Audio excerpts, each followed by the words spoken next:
Behind the great temple of Seti I at Abydos, in the flat and sun-bleached heart of southern Egypt, the ground opens.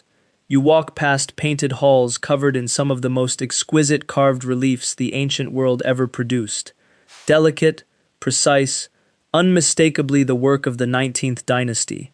And then you reach the back of the temple, and everything changes. The earth drops away into a sunken hall, and what waits down there does not look like the temple in front of it. It does not look like the elegant, decorated Egypt of the pharaohs at all. It is raw. Enormous blocks of red granite, some weighing on the order of 100 tons, stand in stark rows, unpolished, undecorated, brooding. There are no colorful hymns on these central pillars, no flourish, no ornament, just sheer brute stone, arranged with monstrous precision, half drowned in dark, still water that pools around a central platform like a black mirror. People who come here often describe the same jolt in the gut, a feeling that arrives before any thought. This does not belong here. This looks older. This looks like something from a lost world. This is the Osireion, and for over a century it has been called the one structure in Egypt that cannot be explained. Stay with me, because the truth of what it is turns out to be stranger and more human than the legend that surrounds it.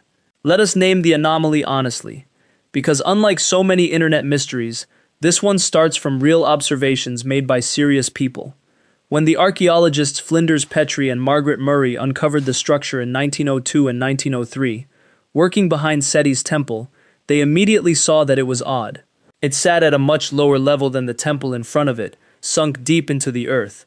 Its style was severe and archaic, nothing like the ornate architecture around it. The stones were colossal, cyclopean, the kind of megalithic building people instinctively associate with the earliest and most mysterious phases of the ancient world. Petrie himself remarked on how very old the style looked, and compared the construction to the techniques of the Old Kingdom, the age of the great pyramid builders more than 1,000 years before Seti. And there was a further strangeness that has fueled 100 theories: the interior. The main granite pillars of the central hall carry no inscriptions at all. In a civilization that carved its gods and kings onto nearly every available surface, the raw heart of the Osireion is silent. So the question wrote itself, and it has echoed ever since. What if this structure is not from Seti's time at all?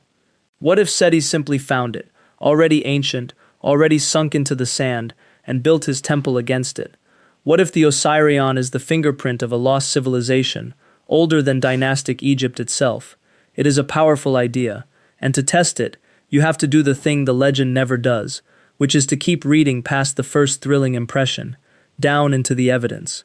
Because the mystery was in fact investigated, thoroughly, by a man who spent years crawling through this structure, recording everything it could tell him. In the 1920s, an archaeologist named Henri Frankfurt, working under the Egypt Exploration Society, re-excavated the entire Osireion systematically.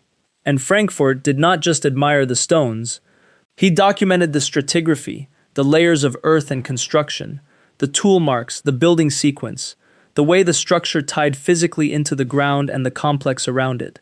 This is the unglamorous, patient work that actually settles questions, and what it revealed was a chain of evidence pointing firmly in one direction. The Osireion was built as part of Seti's funerary complex, in Seti's own time, around 1,300 years before the Common Era. And the evidence is not a matter of opinion or proximity alone. Along the long entrance passage that leads into the structure, a corridor stretching hundreds of feet, there is a cartouche, the royal name of Seti I, carved into the stone of the approach. The excavations also uncovered an ancient inscription giving the building its own original name, a phrase that translates to something like Men Mater is beneficial to Osiris. Men Mater was Seti's throne name. Read that again. The monument was named in antiquity after the very king that mainstream mystery videos insist had nothing to do with it. Some decoration was even added a little later under his grandson Merneptah. The structure is stitched, by name and by stone, into the 19th dynasty. But then what about the strangeness? Because the raw megalithic style is real, and a cartouche in the hallway does not, by itself, explain why the building looks like it fell out of an older and wilder age.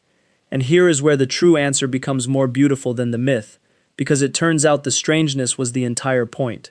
The Osireion was a cenotaph, a symbolic tomb, dedicated to Osiris, the god of death and resurrection and the underworld, and to Seti in his union with that god. And Egyptian religion had a specific, vivid image at the center of its creation story. In the beginning, they believed, there was only Nun, the dark primordial waters, and from those waters rose the first mound of earth, the original island of creation. Now look again at what the Osireion actually is. A central raised platform, an island, surrounded on all sides by a channel of water. It is a deliberate architectural model of the first moment of creation, the mound of Osiris rising from the primeval sea. The water that makes the place feel so eerie and drowned was not an accident or a flaw. It was drawn from the water table on purpose, engineered to encircle the central island so the god could lie forever in the waters from which all life emerged. And the raw, archaic, undecorated stone served that same purpose. It was meant to feel primordial. It was meant to look older than time, to evoke the deepest and most ancient layers of the sacred, because it represented the very beginning of the world. The Egyptians were master architects of meaning, and here they built in a deliberately antique, cyclopean style, precisely to summon the feeling of unimaginable age, the thing that makes visitors whisper that it does not belong, that it looks impossibly old, is not evidence of a lost civilization. It is evidence that the design worked, exactly as intended for 3,000 years. Even the details that mystery hunters raise as impossible dissolve when you look closely. There is a claim that the Osireion is flooded now in a way that would have made it impossible to carve, therefore it must predate the water. But the honest reading runs the other way. The water table in this part of Egypt has risen over the millennia, and the encircling channel was meant to hold water from the start, to create the sacred island. The flooding that damages it today is a worsening of a feature that was always part of the design. And the missing inscriptions on the central pillars fit too, because the raw, unadorned stone of the primeval mound was meant to be raw. This was not a hall for painted hymns, it was a representation of the silent, formless beginning. What we are left with, when the investigation is done, is not a structure that Egypt cannot explain. It is a structure that Egypt explained through the patient work of Frankfurt and others a century ago, and that a certain kind of storyteller keeps insisting is unexplained, because the real explanation is quieter than the fantasy, and because unexplained sells. But sit with the actual answer for a moment, because it asks more of your imagination, not less. A pharaoh, wanting to bind himself to the god of resurrection, commissioned his builders to reach back across 1,000 years of their own history and deliberately recreate the architecture of the deep past, to model in granite and groundwater the literal first island of creation, so that he might lie there with Osiris and be reborn.